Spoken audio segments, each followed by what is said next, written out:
Video yang kalian tonton gak bakal kayak gini kalau dulu gak begitu.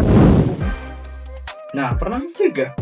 Kenapa film kita tonton sekarang tuh sudah memiliki audio, dialog, ataupun lagu, bahkan efek suara yang sudah include ke dalam videonya?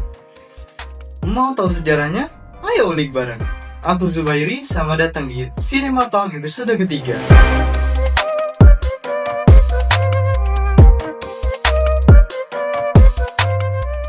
Kita tahu sebelumnya ada era film bisu, di mana aktor pakai ekspresi wajah, gerakan tubuh, dan teks di layar buat menyampaikan sebuah cerita.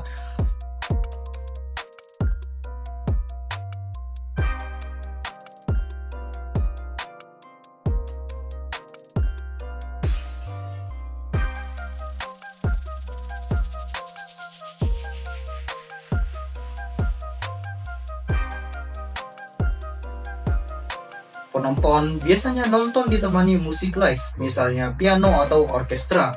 Itu aja udah jadi hiburan yang besar. Tapi sejak awal banyak penemu dan sutradara yang punya mimpi. Gimana sih kalau film itu bukan hanya bisa dilihat tapi juga bisa didengar? Mimpi itu bikin lahir berbagai eksperimen.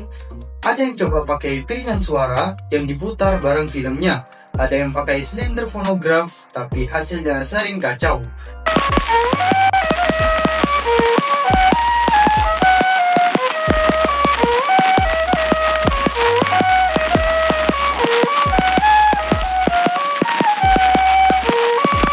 Suara dan gambar nggak sinkron bikin penonton malah bingung. Lalu pada 1927 muncullah film The Jazz Singer, produksi dari Warner Bros.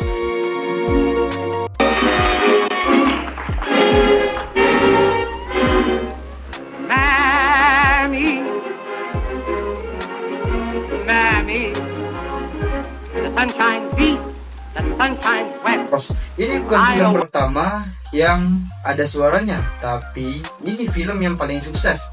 Kenapa? Karena untuk pertama kalinya penonton bisa dengan aktor benar-benar berbicara dan bernyanyi sinkron dengan gambarnya. Adegan paling legendaris ketika Al Jolson bilang, "Wait a minute, you ain't heard nothing yet." Seakan nunjukin bahwa dunia perfilman benar-benar masuk ke babak baru. Wait a minute, you ain't heard nothing yet. Wait a minute, I tell you ain't heard nothing. You want to hear Toot Toot Tootsie? All right, hold on. Toot Toot Tootsie, goodbye. Toot Toot Toot. Penonton heboh, studio lain juga kaget, dan sejak itu film suara atau disebut dengan talkies langsung jadi tren baru. Walaupun terdengar keren, transisi ini penuh tantangan. Bioskop harus keluar biaya lebih besar untuk proyektor suara, jadi gak semua bioskop bisa langsung mutar film suara. Banyak aktor bisu yang karirnya meredup, suaranya mungkin cempreng, logatnya aneh, atau cara ngomongnya yang kaku, padahal dulu mereka adalah superstar. Lalu teknik syuting yang berubah, karena mikrofonnya itu besar dan sensitif, kamera tuh harus sering dipasang di posisi yang tetap, bikin film awal-awal suara terasa kaku dan kurang dinamis. Masuk ke tahun 1930-an, teknologi udah makin stabil, mikrofon udah lebih kecil, sinkronasi udah lebih rapi, film musikal langsung booming. Judul-judul seperti 42 Street bikin bioskop penuh karena orang bisa menikmati nyanyian dan tarian dalam cerita. 42nd Street, into which Warner Brothers have put stars, girls, beauty, and talent. It reveals the drama behind the production of a big Broadway musical, from the rehearsals to the grand finale. To bring this tremendous production to the screen, they've used 10 famous stars, including Veed Dan. Selain itu, film suara juga bikin bahasa jadi sangat penting. Hollywood dengan bahasa Inggris makin dominan dan secara gak langsung mempengaruhi budaya populer dunia. Teknologi suara sudah makin canggih, muncul sistem multitrack, jadi dialog, musik, dan efek suara bisa dipisah dan diatur. Kualitas film jadi lebih kaya. Di tahun 1950-an muncul stereo sound, yang dimana suara bisa datang dari arah yang berbeda. Kalau ada mobil yang lewat di layar, penonton bisa dengar suara bergerak dari kiri ke kanan. Efek ini bikin pengalaman penonton jadi lebih nyata. Tahun 1970-an, ada teknologi Dolby Stereo yang dipakai di film-film besar. Lalu di tahun 1990-an, muncul Dolby Digital. Lalu sekarang, ada Dolby Atmos. Atmos bikin suara seolah-olah datang dari semua arah, termasuk dari atas dan bawah.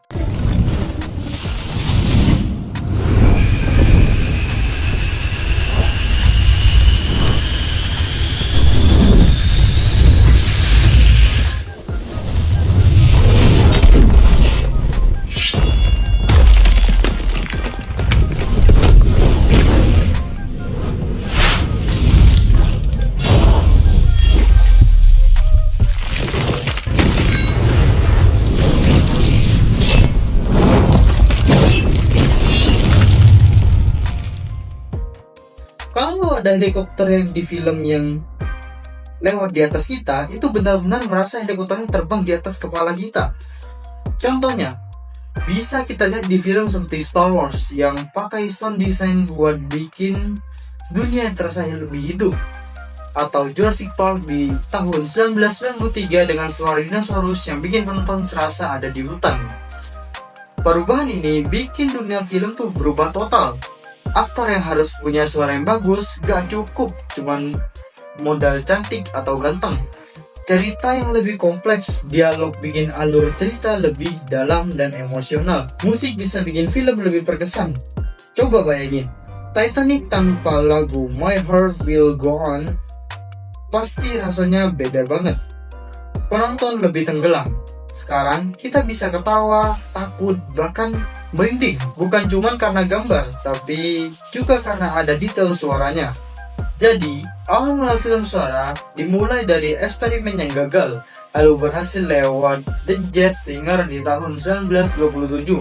Setelah itu berkembang cepat di 1930-an dengan film musikal, di 1950-an dengan stereo, sampai teknologi modern seperti Dolby Atmos seperti sekarang. Perjalanan ini menunjukkan kalau film itu berkembang seiring teknologi. Dari sekedar gambar bisu, jadi dunia penuh suara yang bisa bikin kita merasa benar-benar ada di dalam cerita. Dan mungkin di masa depan teknologi suara akan lebih gila lagi. Siapa tahu kita bisa nonton film dengan suara yang terasa langsung di sekitar tubuh kita. Singkatnya, film suara bukan cuma tambahan teknologi, tapi revolusi yang mengubah cara kita menonton film, merasakan cerita, dan menikmati seni sinema. Baiklah, itu saja yang bisa saya sampaikan. Bila ada kritik, saran, atau pertanyaan, bisa komen di bawah. Terima kasih bagi kalian yang sudah menonton sampai habis. Jangan lupa like, komen, dan subscribe. Aku Zubairin, sampai jumpa di Cinetalk episode berikutnya.